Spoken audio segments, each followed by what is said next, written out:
What you're about to witness isn't just a courtroom hearing. This is the moment a life-changing decision is about to be revealed. The judge has already written the verdict, but when the victim's family begins to speak, the entire courtroom falls silent. What really happened that destroyed an entire family? And will justice truly be served today, or will it only deepen the pain? Stay until the end, because what happens in the final 30 seconds will leave you shocked.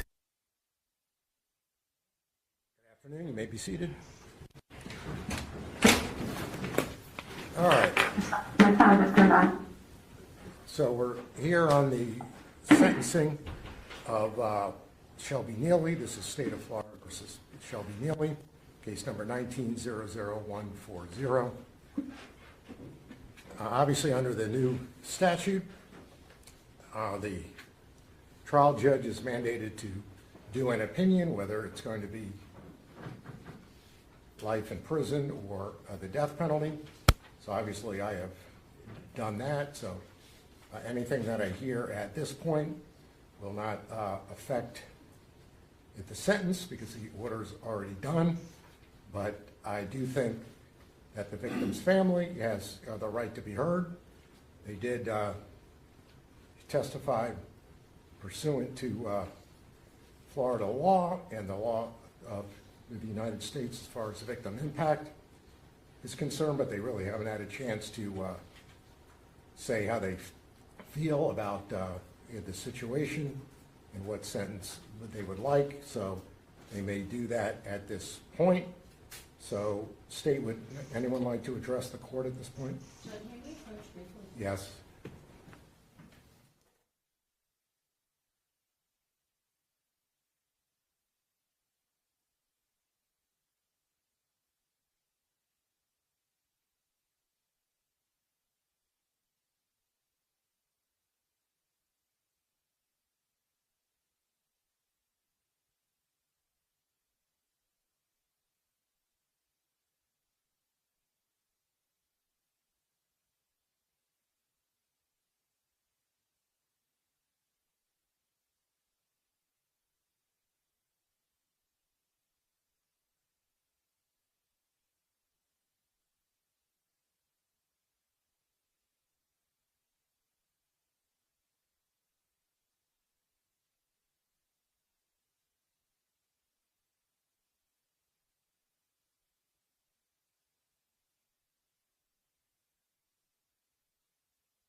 All right.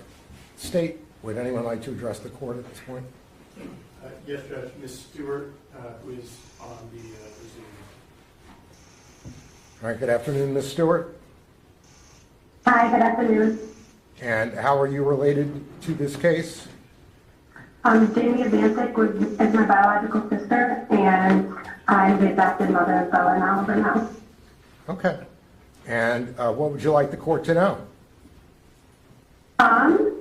So yeah, my name is Karma Stewart. I'm speaking today as the sister and the adopted mom of my sister's two young children.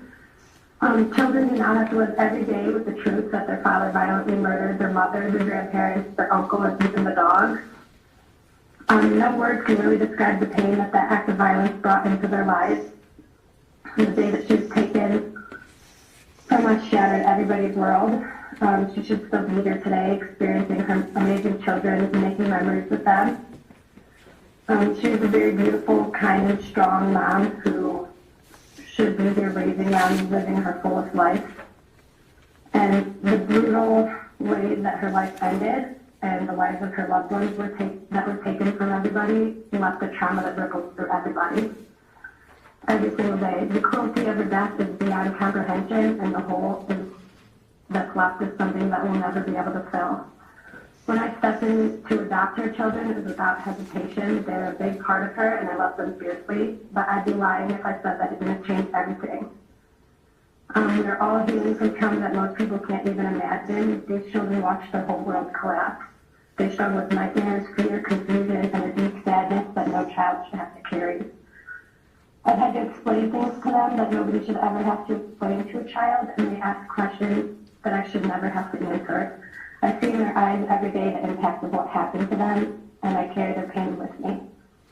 Every day is a battle to restore a sense of safety for them, to assure them that they're loved and that the people they love aren't going anywhere, and to help them rebuild trust in a world that was so unsafe for them.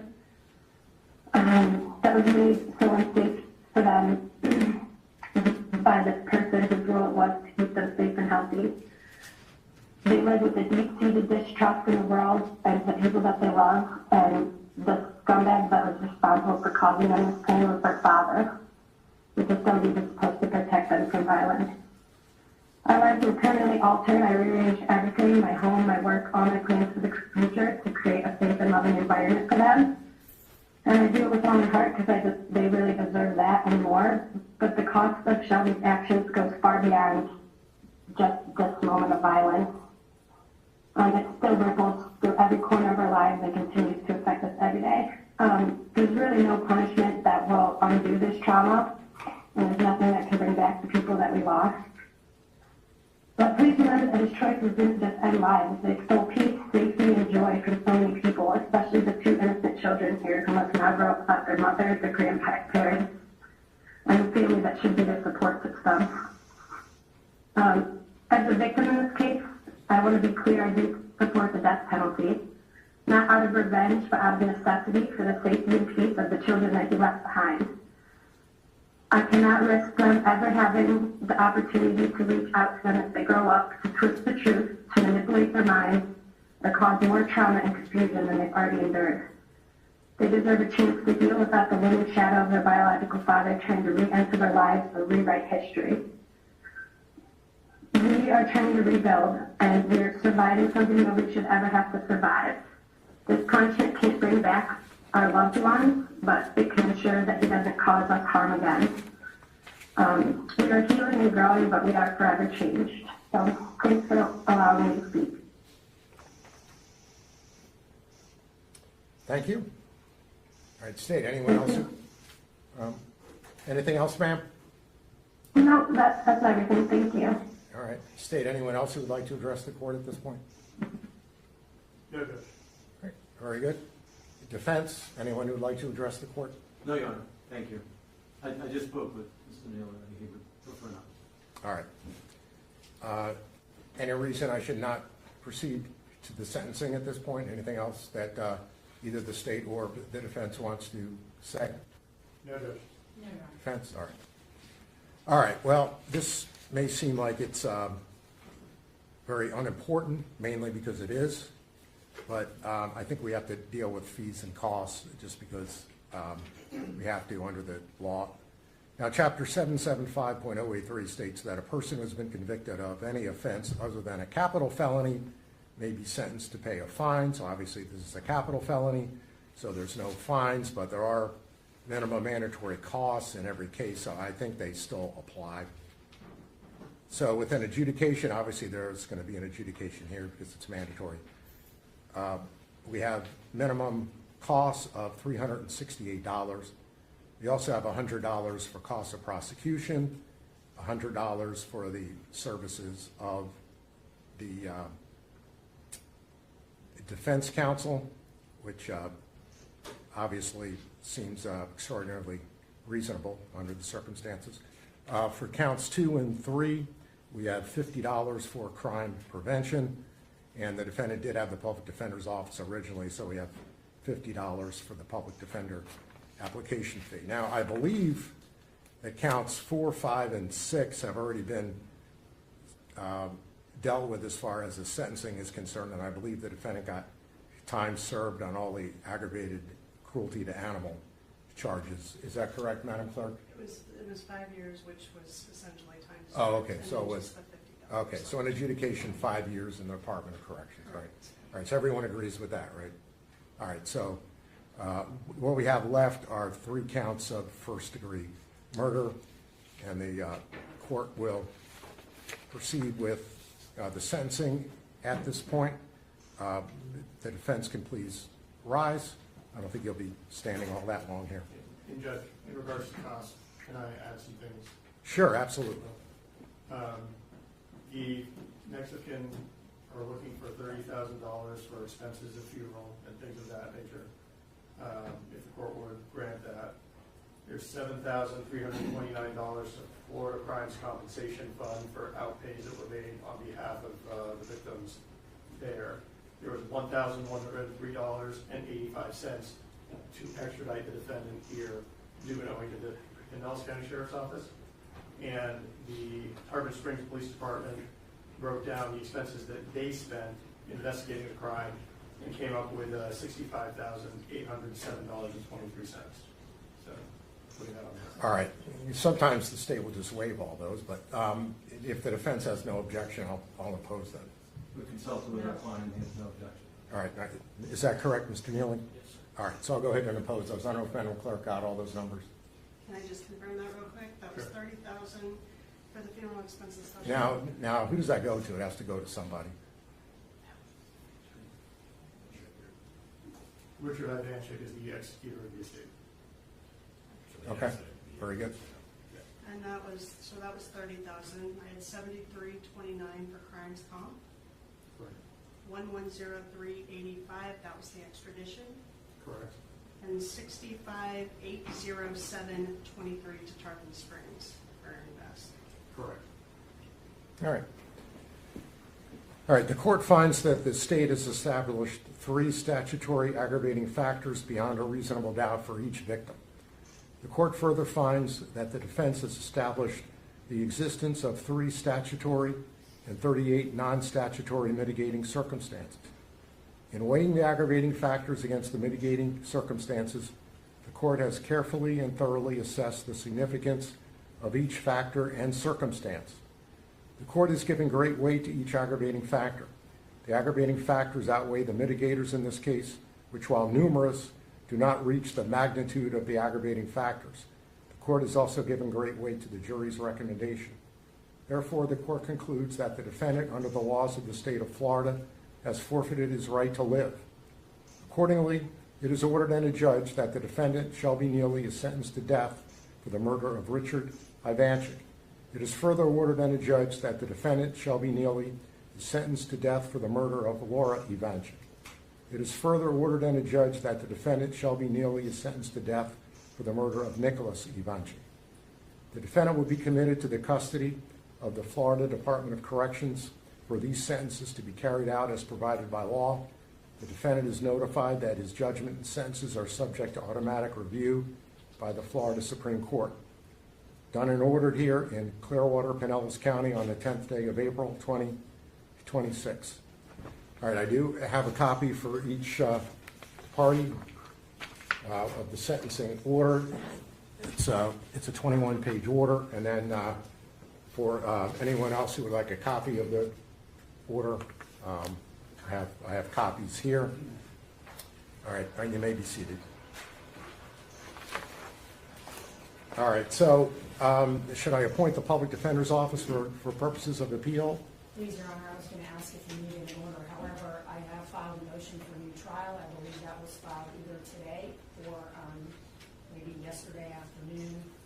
I know normally the state, I don't know about this state attorney's office, but in the past, the state has not given a response to a motion for a new trial.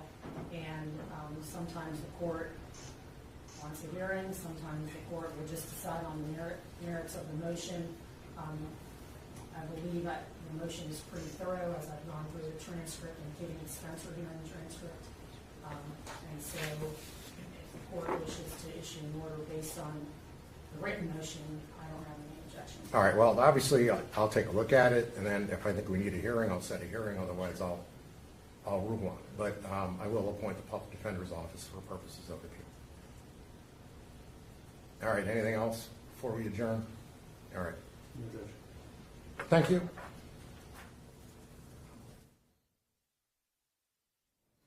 All right.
This is crucial. Aggravating factors are what push a case toward the death penalty, while mitigating factors try to pull it back. The judge is saying the severity of the crime outweighs anything in the defendant's favor.